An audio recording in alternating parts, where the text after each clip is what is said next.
Hai, saya Arif, Artificial Intelligence Finansial, dan ini Bicara Saham. Saat ini saya akan memberikan update, tren harga saham PT Tower Bersama Infrastructure, dan PT Sarana Menara Nusantara, per closing tanggal 20 Oktober 2023. Tapi sebelum itu ayo di like, share dan subscribe, sebagai bentuk apresiasi, dan membantu perkembangan dari channel ini. Terima kasih.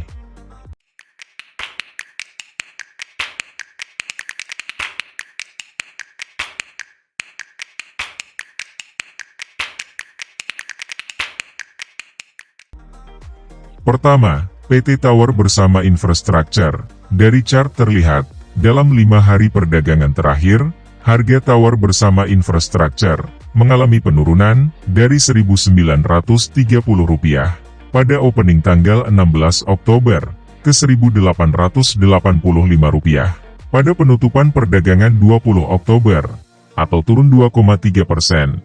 Dengan turnover untuk seminggu terakhir, sebesar Rp26,2 miliar, 89,4% dikuasai domestik, sedangkan asing hanya 10,5%. Untuk perdagangan hari Jumat 20 Oktober, Tower Bersama Infrastructure diperdagangkan dengan volume 9,4 juta lembar saham. Frekuensi transaksi, 1.523 kali, dengan nilai transaksi, Rp18 miliar. Dan pada penutupan perdagangan, harga saham Tower Bersama Infrastructure turun 60 poin, atau 3%.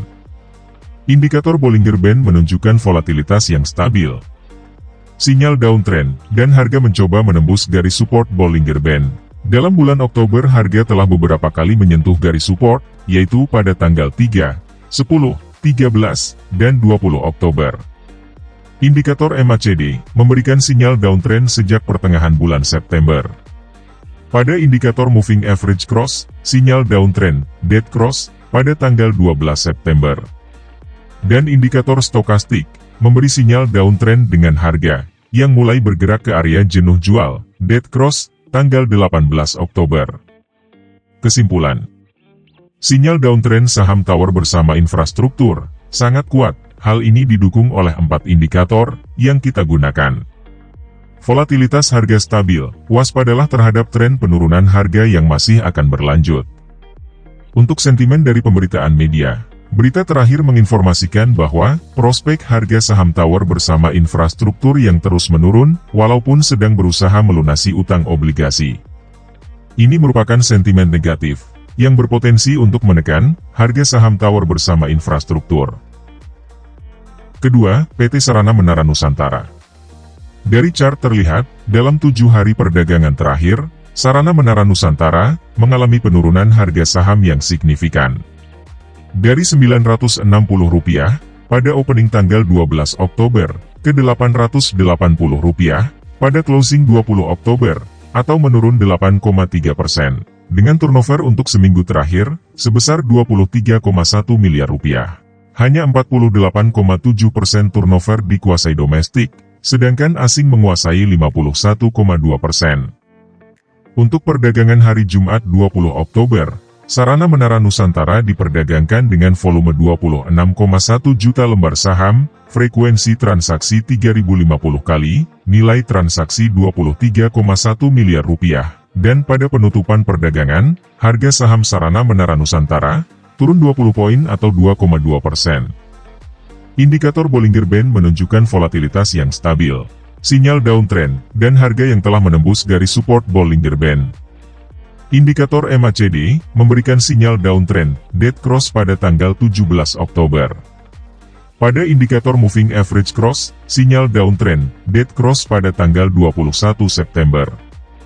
Dan indikator stokastik memberi sinyal downtrend, dead cross, tanggal 17 Oktober. Kesimpulan: sinyal downtrend saham Sarana Menara Nusantara tergolong kuat. Hal ini didukung oleh 4 indikator yang kita gunakan. Volatilitas harga stabil, sehingga probabilitas penurunan harga saham Sarana Menara Nusantara terbuka lebar. Untuk sentimen dari pemberitaan media, berita terakhir menginformasikan bahwa Sarana Menara Nusantara siap menangkap peluang dari rencana penggabungan usaha antara XL Axiata dan Smartfren Telecom. Penggabungan usaha tersebut diakini bakal mendongkrak kebutuhan terhadap infrastruktur telekomunikasi. Ini merupakan sentimen positif yang berpotensi untuk mengangkat harga saham Sarana Menara Nusantara. Akhirnya, bagaimana pendapat kawan mengenai kedua emiten tadi? Tulis di kolom komentar. Pintarlah selalu dalam mengambil keputusan investasi. Dan kita bertemu kembali di analisa teknikal saham selanjutnya. Saya Arif, Artificial Intelligence Finansial. Dan ini Bicara Saham.